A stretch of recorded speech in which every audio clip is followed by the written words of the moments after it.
Hello everyone. In this video, I would like to present a concise review on antibiotics in endodontic. Kindly listen till the end of the video to get an overall understanding about this topic. Miller became the first researcher to associate the presence of bacteria with pulpal disease. Another important study is by Kakehashi et al. Significance of bacteria in endodontic disease was shown by Kakehashi et al. No pathological changes occurred in the exposed pulp or periapical tissues of the germ-free rats. We can divide this topic into two headings: local use of antibiotics and systemic use. Local mode of administration of antibiotic is an effective mode of disinfection in endodontic, as systemic antibiotics fail to reach the necrotic pulp.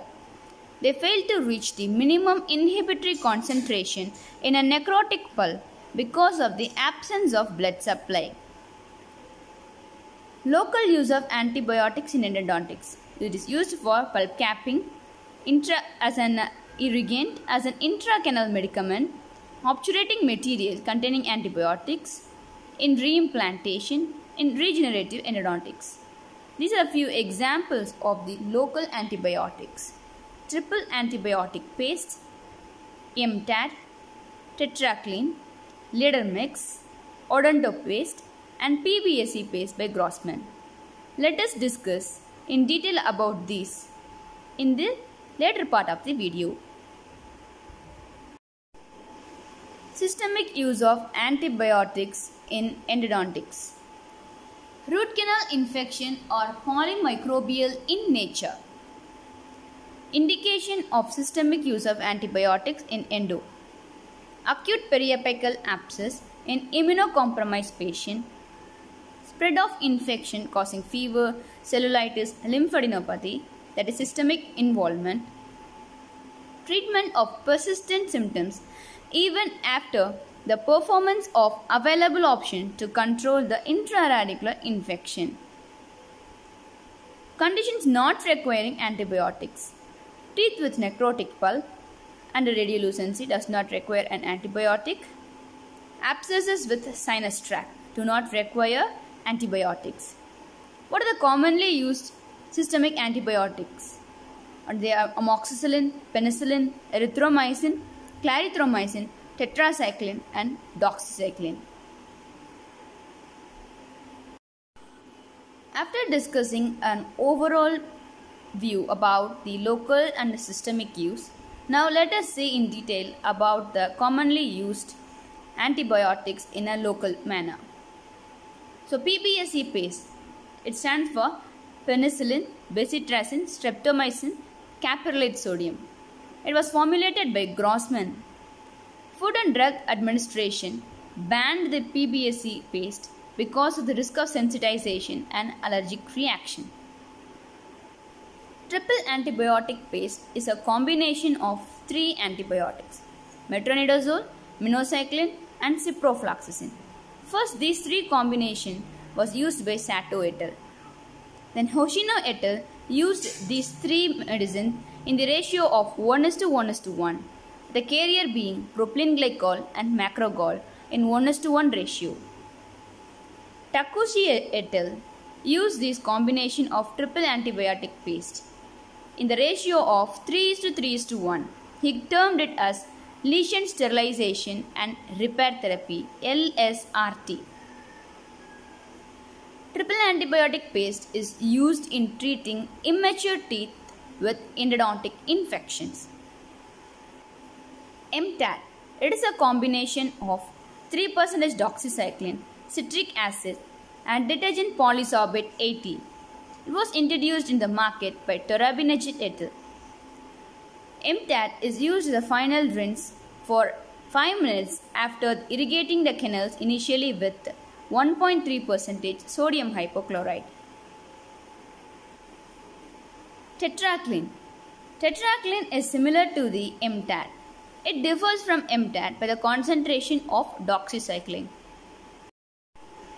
Leadermexpace is a combination of 3.2% demiclocycline hydrochloride and steroid 1% triamcinolone acetonide in polyethylene glycol base. According to Thong et al., incidence of replacement resorption was lower in teeth treated with leadermexpace when compared to calcium hydroxide treated teeth.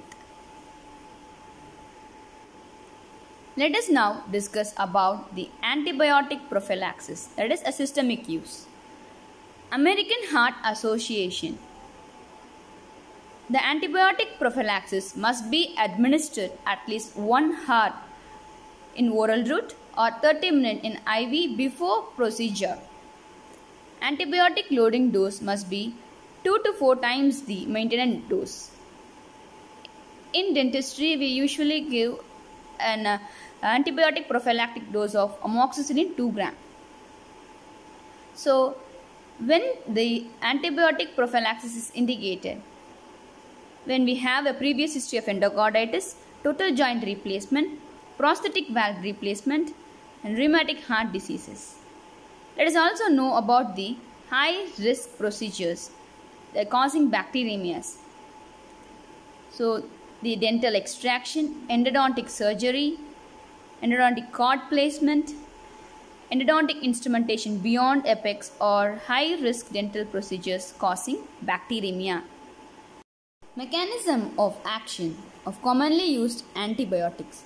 Drugs that inhibit cell wall synthesis, penicillin, amoxicillin, cephalosporin. Drugs that affect the cell membrane function, amphotericin B, nystatin. Drugs that inhibit protein synthesis, tetracycline, chloramphenicol, erythromycin, clindamycin. Drugs that inhibit DNA gyrase, fluoroquinolone. Spectrum of activity of different antibiotics. Penicillin is effective against facultative anaerobes. It is most effective towards gram-positive than gram-negative. Amoxicillin is effective towards gram-positive and also gram-negative. Aminoglycoside is effective more towards gram-negative. Ciprofloxacin is effective more towards gram-negative. Macrolides are effective against both gram-positive and gram-negative. Metronidazole shows effectiveness against anaerobes. Clindamycin is effective against anaerobes and is more effective towards gram-positive when compared to gram-negative. These are the loading dose and the maintenance dose of different antibiotics. In a general view, for all those gram-positive infections, we must choose the antibiotic that is effective against gram-positive, like streptococcal infection, pharyngitis, sinusitis, rheumatic fever, diphtheria, Clostridium tetani, actinomycosis infection. They are all generally gram-positive.